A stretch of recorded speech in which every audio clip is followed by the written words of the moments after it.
Well, this week in your daily Bible readings, I've asked you to spend some time in the heart of Paul's letter to the church at Rome. And I'll just tell you, when you're reading Romans 3, 4, and 5, it's pretty intense, and I know that, and I've asked you to do it on purpose because it's there that Paul talks about some of the things that we discussed Sunday morning in the sermon that I preached, because we learned about what it means to be justified. You remember we talked about salvation, the three phases of salvation. We have been saved, we are being saved, we will be saved.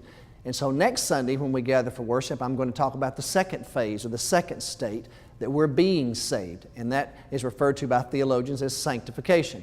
But when we talk about salvation in the past tense, we have been saved, that's justification. We've been justified. We've been declared righteous by God. Righteous is a forensic term. It comes out of the legal system in Paul's day. It's the word that judges used. So when you were brought before the judge, he could declare you either guilty or he could declare you righteous, innocent. And Paul uses that imagery, that courtroom imagery, to inform us about our salvation, that God has justified us. He has declared us righteous or innocent. Not because we are innocent, but because God's chosen to declare us to be so. And so in your readings this week, you're going to be encountering some pretty heady material.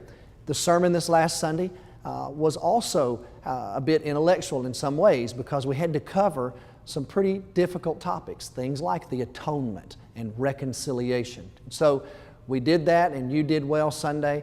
I'm praying for you this week as you go through this material.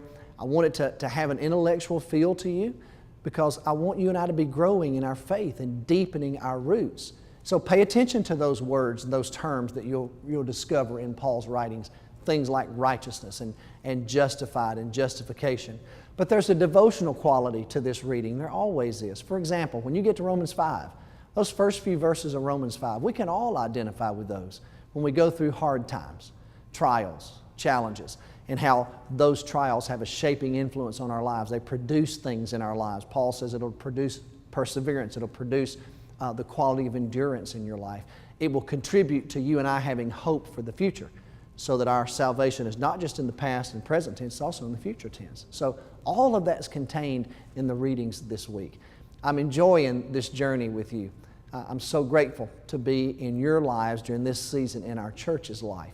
And I've had a number of you come to me after Sunday's sermon and say, Dr. Wiles, we want you to continue preaching on these complex, difficult issues because we want to understand them more deeply. We want to explore them and have a richer, broader understanding of what it all means. So we're going to stay on that track for this whole year. I'm excited about it, and I'm grateful for you. But I'm really grateful for our salvation. Praise God, we've been justified.